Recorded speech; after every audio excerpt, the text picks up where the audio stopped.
Hey everybody, welcome to Workforce Gaming. I am Brad, here with Doug. Hey. We are here to talk about the Haunted PS1 Disc 2021, Yay. which Doug has done nothing but talk about for like a week and a half, and I don't still, even after a week and a half talking to you, this quite understand exactly what this is, why it exists, or Yeah. what is this thing? Okay. So that is a very good place to start. So what the Haunted PS1 demo disc is, it's a suite of demos from indie developers, kind of similar to ones you'd see at PAX, like they're Yeah. PAX demo discs, but they are all very thematically themed as horror and very thematically themed as like kind of PS1 era graphics, kind of PS2 era graphics. So they're all like low poly horror games. Hmm. And they basically bundle all of these games together. It's just a good way to see like a bunch of different cool interpretations of like what a horror game is from all these different indie devs, because it's like it's wild. And the thing that's really cool is the package is the Haunted demo disc. So when you download the Haunted demo disc, you actually get a PDF of like a manual. So it looks like those like old 90s ads. So like the manual is like 30 pages long, and every game has its own kind of fun 90s sort of Oh, that's cool. yeah, like ad in it that's telling you to play. And when you actually boot up the game, instead of it just being like a say like just a list that you click on the game, it's actually like it's a museum that's in PS1 graphics, and you actually get to Hmm. walk around the museum like first person view. And they have all these different rooms, and above the room they have like the name of the game. You walk into the room, and then they have like a PS1 era version of like some part of the game. So like let's say for example, there's a game that takes place mostly in a diner. So you Yeah. walk in, and then you're kind of in the diner, and then you click on the cup of coffee, and then it launches the game. Oh, that's kind of So cool. yeah, so every single demo of like these like 20 some demos, they each get their own little room within the museum. And then the museum itself has some secrets, which is kind of fun. And one of the games I'll talk about, which is like kind of a spoiler, but you have to find passwords around the actual museum thing. And then you open the computer and you get like another secret game. And there's like two or three secret games in here as well, which is like really, really fun. So that's kind of just the concept of the Haunted demo disc, and it's like a lot of fun. So you basically keep going through they use the term horror like really, really broad. There are some of Yeah. these games that were like legitimately terrifying. Some of them were just kind of like mood pieces and that kind of Hmm. thing. Some were just like super uncomfortable, which I enjoyed. But it's kind of cool because it's not like playing a bunch of AAA games. It's just a bunch of like people in their basement games. Yeah. So everybody's got their own weird interpretation. So each game is made by somebody different. Then Yes. it's like 30 or whatever games made by 30 different people. Yeah, exactly. It's Okay. kind of like a mini PAX sort of thing, is I guess the best way to put it, with all just like this kind of theme throughout it. So are these actual demos of games, or are these just the game was made for this collection? Like, are these like all Yeah. things that will get bigger releases some point? Are these like just parts of games, or are these all like full experiences or whatever? Yeah, I would say so. Most of them are demos, so most of them are going to be like complete games later. And usually, it's like the end of the demo says like, "Thanks for playing. Here's our Twitter handles. See our Patreon," or something like that, Yeah. or Yeah. something like this game's coming soon. Some of them are just like kind of like enclosed experiences. One of the ones I'm going to talk about is essentially like a prologue for the actual game. So Okay. it actually has like this very complete story, and then it's like, "Thank you for enjoying the prologue. You'll see the full game and like a continuation of the story later," which is pretty cool. Hmm. But they're mostly demos. So then it's kind of neat, like on the people's like different pages and saying it's like, okay, add this one to my Steam wish list or my Yeah. Yeah. itch.io page or whatever, and that kind of thing. Yeah. Nice. Okay, so there's like 30 or 40 or I don't know. This list is really long that you gave me. Are we talking about all these, I or pulled, give me the highlights? Where are we yeah. starting? So I pulled. So there's like I think there's about 20 games. I'm just going to talk about 5 of them that really stood out to me. Okay. And again, the thing is like not all the games are great. Some of them are like just getting the demo. It's just like, okay, when's this thing going to pick up? And just never really picked up. So like, okay, kind of bounced off it sort of thing. But I'll Yeah. talk about four or five of them that I just thought were like awesome and worth mentioning. So the first game I want to talk about is ECHOSTASIS by Enigma Studio. ECHOSTASIS is a pseudo sort of cyberpunky game that has like that I think it was probably the best game of all the ones I played. It's just like it was just such a neat idea and had a lot of like kind of twists and turns. The game opens in sort of a PlayStation like environment, and then once you complete the PlayStation like environment, it swaps to the quote unquote real world, which is like it just looks like a normal AA game. Hmm. So what the concept of the game is that there's this place you can go where you can basically like live in your dreams, Okay. and this AI will essentially like basically create this dream world for you based on your dreams. So the game is you're going into somebody's dream, you're kind of messing around, and you come out to the real world. But the really cool gameplay loop is that in the real world, there's this computer that you actually like hand type things out into. And the way the computer functions is like you'll have keywords. So it'll explain stuff like it'll have like a little text bubble like explaining what's going on, where it's like saying it's like, okay, you need to search for the core in these human beings. It'll have the core in brackets, so you type in core, and then it gives you some information into like what a core is, and then in that explanation of what a core is, there might be another keyword that you type into, and you type it into, and then you type in the computer.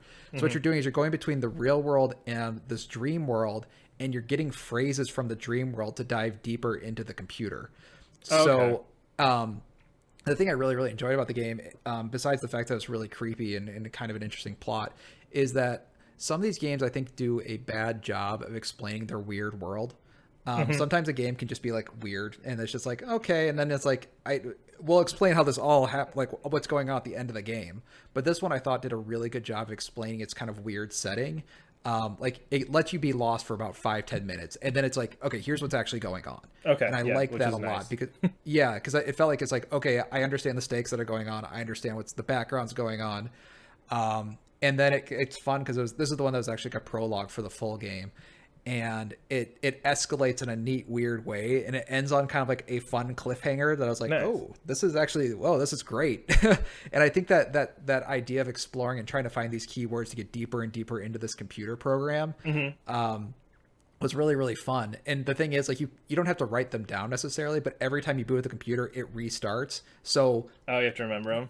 Yeah, kind of. So like if you knew these things at the beginning, you probably could have just gone right down to the computer as far as you need to. Yeah. And I just thought that was like really fun because you're going between this first person PlayStation world and then taking what you're learning there and bringing it to hack deeper and deeper into this computer and the plots going on. It was really, really cool. Really, really gorgeous game that I'm very excited to play. I just thought that was like the best one. I think the thing was kind of bad was like, this is one of the first ones I played. I was like, whoa, this is the quality of these things. Yeah, it's always bad when you start with a good one. You got to get that good one right in the middle. You got to build to it. I think that's kind of fun though, because it just the quality kind of goes up and down and all over the place, which is pretty fun. How long are these things? Like, are these all like 30 minutes, hour, 4 hours? Like 15, 20 minutes.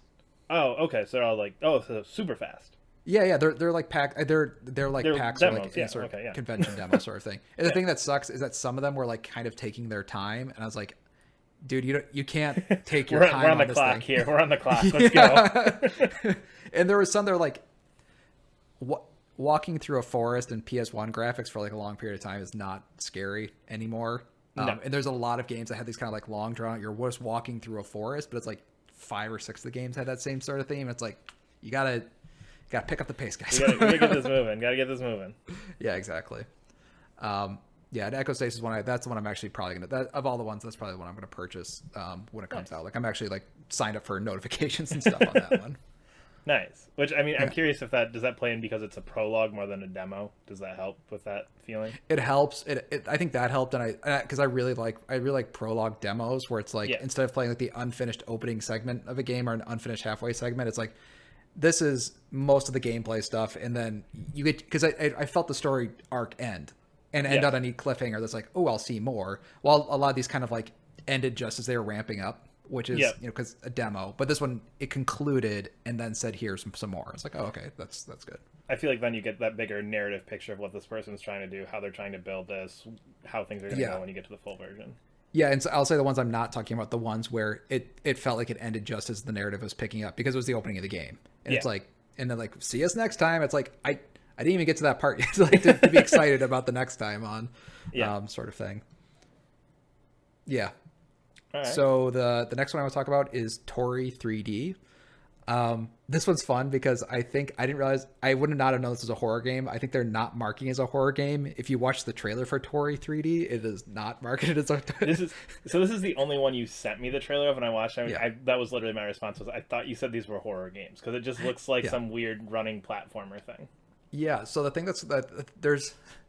there's kind of a theme I've noticed, like in some of these sort of games, and just like some like indie games in general, there's a theme of like the game is broken and someone is broken into the game. Yeah. But I think the reason I don't particularly like those games in general, there are some in here too, is that they start off too weird. Like the game that's getting broken into is already a weird game before it gets broken into. So it's like, it doesn't really feel like a kid's game. And then you're like, and then we broke into it. It's like, well, it didn't feel like a kid's game to begin with. Yeah. But this one actually feels like a kid's game. Like it's a very good controlling platformer that looks a little bit kind of like Dreamcast era sort of thing. And you just hop from one level to the other. And the horror conceit in this is that there's some sort of like Grim Reaper virus program that's broken into. So you'll play the levels like normally, like hopping along, but you'll see like kind of like a gouge out of the sky and seeing data coming through it. But the game pretends like that's not happening yet. So you just play through a few levels where it's just like a normal kid's game.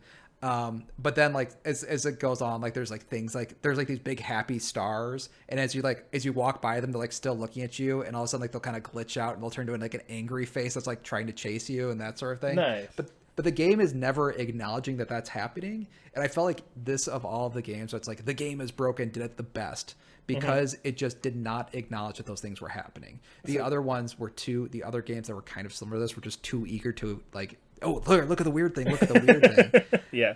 But it made it so much creepier when the game is just like, hey, you got 100% of the level. Great job. And it kind of, and like the guy does like a little curvy dance and stuff at the end. In the background, you see something, but the game is just never drawing attention to it.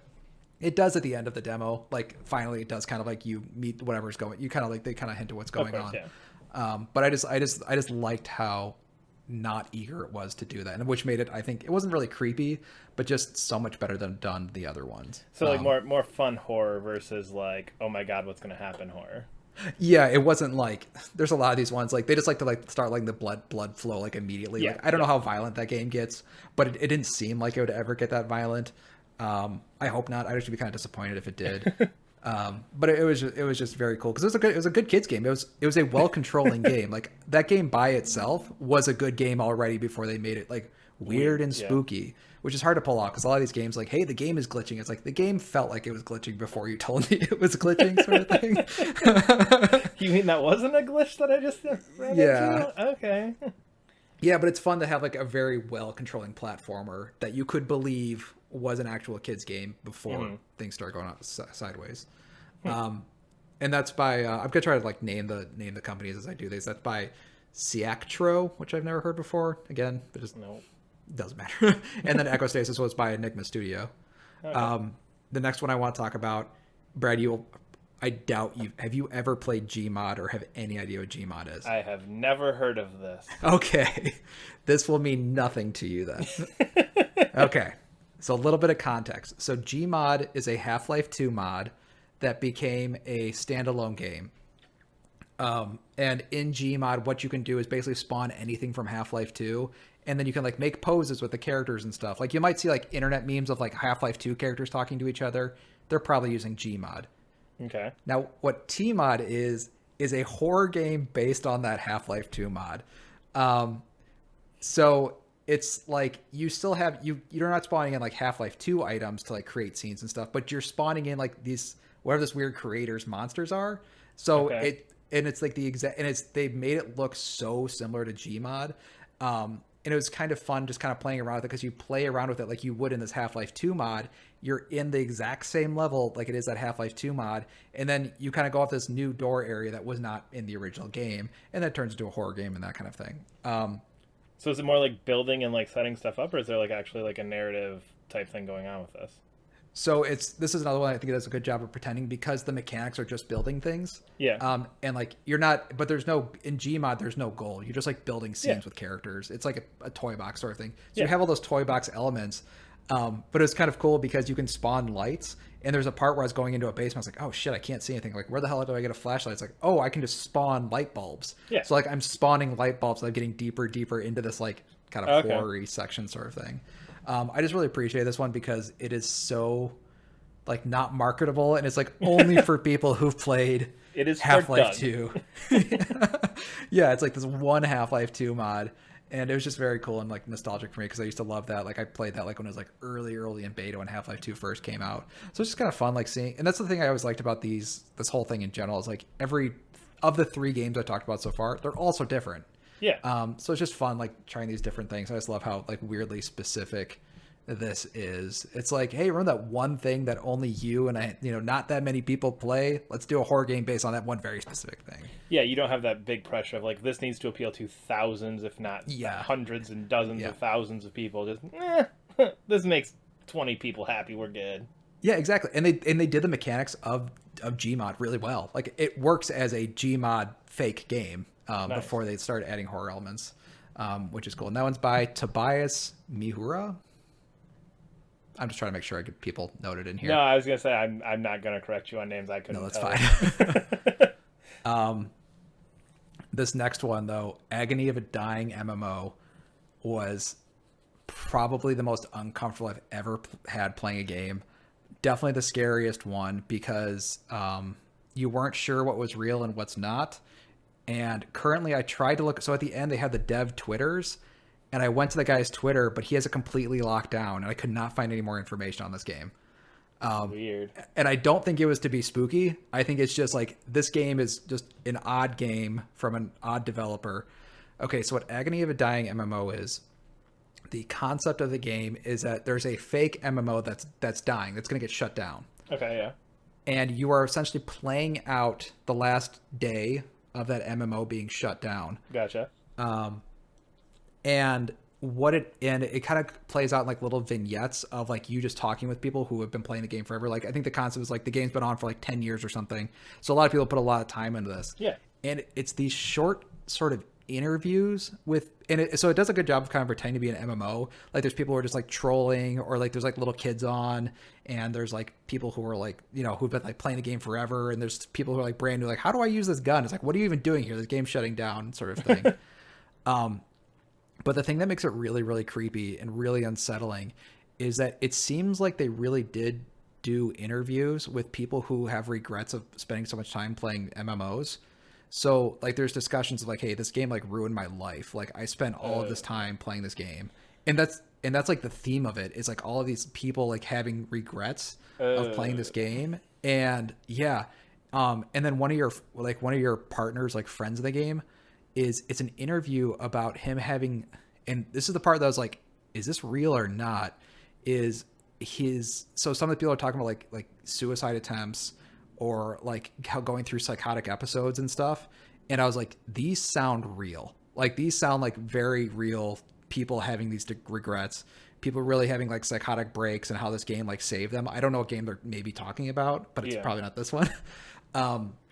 So it's this mix of like real life interviews with this mix of kind of a narrative of what's going on here. And it doesn't shy away from like people being really fucking horrible on the internet. So like in this fake game, one of the factions is Nazis, and like you talk to those people who are playing as Nazis, and they are like horrible internet troll sort of people. Mm-hmm. And the thing was, I was like never sure. I was like, was this recorded for this game or not?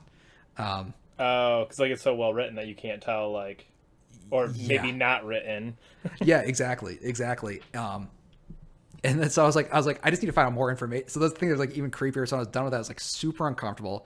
It was such a cool concept of like, kind of those thoughts that I've had. I was like, how much time should I be spending playing video games and stuff? And I always try to make sure I have like a healthy social life, and with my partner and all that stuff, because it is these kind of like, what happens if you go off the deep end on these things? Yeah. And like one was like this guy who was like, hey, I played this game all through college and I had to drop out because of it. And I was just like, oh, are you talking about Final Fantasy 14? Are you talking about WoW? Are you actually was that just really good acting on your part? Well, because those stories exist. So it's one of those things where like these stories exist. These are true things that people struggle with. Yes. And then to put it in that context, like of okay, now we're looking at it from this point of view, I can imagine. Yeah, exactly. And it's I just thought it was like super, super interesting because of that. And it had kind of like touched on like, again, like some of my anxieties of like playing games and that sort of thing, especially as I'm getting older and that sort of thing. And I just felt it was like, this is such a personal story that's being told. Yeah. And like, it was just really uncomfortable as a result, but I thought it was just like so well done. Just that idea is so cool in and of itself that I wanted to play more. It ended like when it kind of needed to, but I was just like this of like all of the games on it was like, this meets the horror motif, something I've definitely never played before, something that made me extremely uncomfortable. It's like, you did a good horror PS1 game. Yeah, that was Agony of a Dying MMO, and I can't give you more information on the developer because their Twitter's like closed. Jeez. Yeah.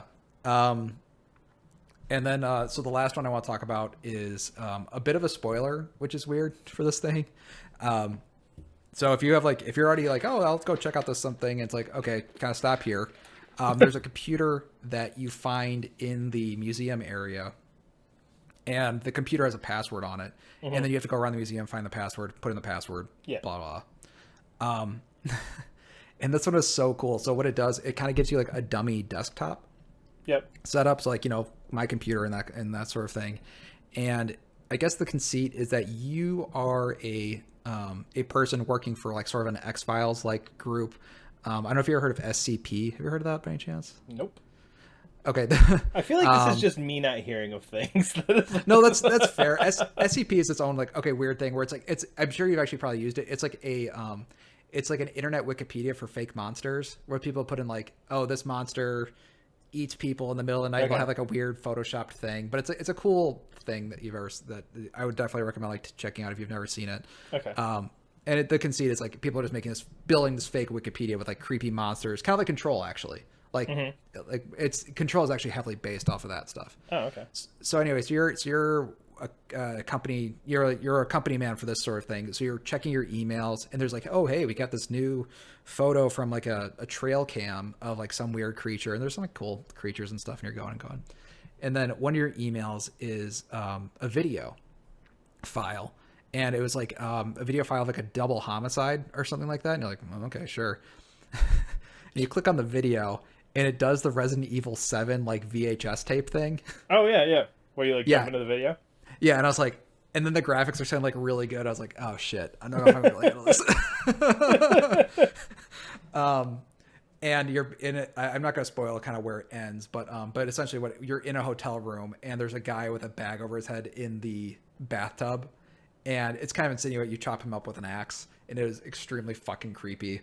It has a very, very good jump scare that was like, oh, that was very clever of you, and you're an asshole. But once you complete that sequence, this is like when then like you get another email, and your entire email thing is all glitched out. And then you like click on one, and it says something like the king has risen or something like that. You click on that, and it's this weird photo of like a mummified something with like a crown on its head, and all of a sudden you start getting all these virus pop-up warnings, and so you're like closing all the virus pop-up warnings, and the email comes back, and all these virus things start popping up in like these weird text crawls and stuff like that. And it kind of ends in like a cool like jump scare thing of like the computer like basically melting down as the thing is like coming through the screen. It was very convincing, very, very cool. And it was such a good way to end that haunted PS1 thing because it's a hidden game. And I really couldn't find any information on it, like of who made it. At the end they had it, but I didn't write it down who it was. But I was like, that was such a cool, clever thing that was kind of hidden in this whole thing. So this whole like demo this thing was just like, it was just a great way to end it on this like little hidden game. Yeah. And I was like, and this is the one that didn't say like, thank you for playing, here's our full game. I think that might have been the whole thing. Yeah, like, just like a little experience. I would have loved to play a game where you're like a fake X-Files person clicking through and getting haunted emails and shit. I mean, it almost sounds like it's whoever made that museum thing just going like, hey, let me do my own little thing here. Yeah, exactly. And it's cool. And the museum itself has its own like little story that's kind of, see you next time at the next haunted museum sort of thing. So it's just very, very, very cool. Nice. Yeah. But that's it. That's the PS1 haunted demo disc. I highly recommend checking out if you have free, right? Yeah, it's free. And it's if you just type in haunted demo disc, you can find it. And if you think that like games are just like, oh, I'm playing everything that's the same nowadays, like this will help clean that palette pretty quickly. These games are stuff in there. Yeah, it is funny though. I think indie games have their own like little weird tropes that they follow. But like there's like a lot of pretty similar ones. Yeah, which is kind of fun. Like finding those new tropes. Yeah. Nice. It's a good game. It's a good thing. If you're into games, like it's pretty cool. Nice. Yeah. All right. Well, we are Workforce Gaming. You can follow us on Twitter at Workforce Gaming. Subscribe to us wherever you're listening, and we will see you later. Bye.